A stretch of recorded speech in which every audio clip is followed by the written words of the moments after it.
vou fazer uma pergunta que talvez a resposta vai ajudar muita gente. Quando um profissional aí que está nos acompanhando estiver trabalhando, pode ser numa empresa pequena, uma escritório de contabilidade, uma imobiliária, não precisa ser nada, né, nas escalas que a gente está comentando até agora. Pode ser dentro de um pequeno negócio. Ele começa a levar os conceitos da agilidade, essa governança, esse processo de melhoria contínua que tende a ser muito bom para a empresa. Mas ele começa a ser questionado, por exemplo, o backlog daquele projeto está zoado. Os requisitos não são bem definidos. E aí ele começa a perceber que falta habilidade das pessoas para fazer o trabalho na qual elas, em tese, estão lá para fazer. Até que ponto que ele tem que ajudar e até que ponto ele tem que retornar à liderança e dizer, olha, o time não tem a competência para dar sequência. Quem determina isso? Porque se ele ficar quieto, ele é culpado junto. Se ele falar, ele pode perder o time. Qual que é o momento dessa decisão difícil? Tá. Para mim, primeiro ele tem que tentar capacitar essas pessoas que estão ali dentro. E se for preciso, ele tem que pegar na mão. Aí eu acho que aqui... Mas é capaz, por exemplo, mas se é um desenvolvedor que não está desenvolvendo as coisas. Não, se é um analista de requisito que não entende o requisito. É isso que eu quero dizer. Não capacitar nas práticas ágeis. Quando chega num ponto, é muito comum quando você está dentro do time lá, mergulhado mesmo, está executando, você vai fazendo suas sessões. Aí você começa a ver que um backlog não está formado.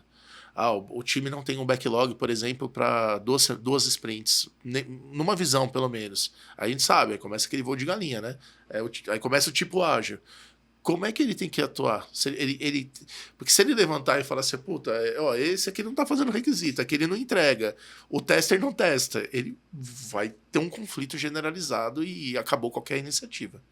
Em compensação, se ele não falar também, aí a culpada é dele. Porque, ele falou, porque vai virar alguém, né? Vou citar o que teve na Feberbatec lá, né? Mas o cara vai falar assim, mas o cara tá lá, não serve pra nada.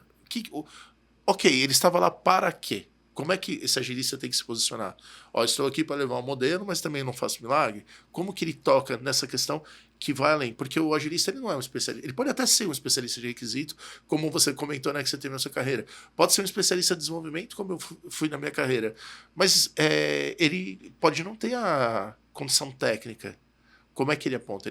Ele aponta o quê? O que ele faz? Se ele tem certeza que não trata-se de competência de o que é backlog, o que é requisito, o que é escrever história, o que é olhar para a história e entender qual que vai a solução, se não faz parte das competências que ele tem que capacitar, ele tem que chamar a liderança para ter uma conversa.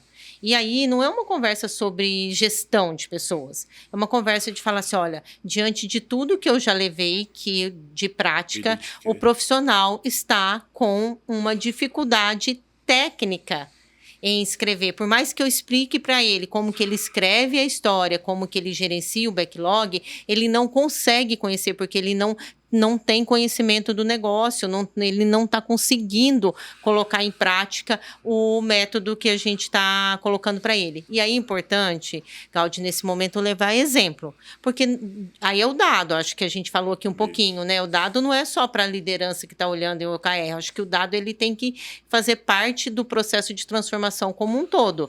Ele tem que levar para a liderança quais dados, onde foi, um exemplo ali, por isso que ele tem que no dia a dia. Fazer um comparativo, exato, eventualmente. Mas e com isso, ele está se isentando, porque ele não é gestor.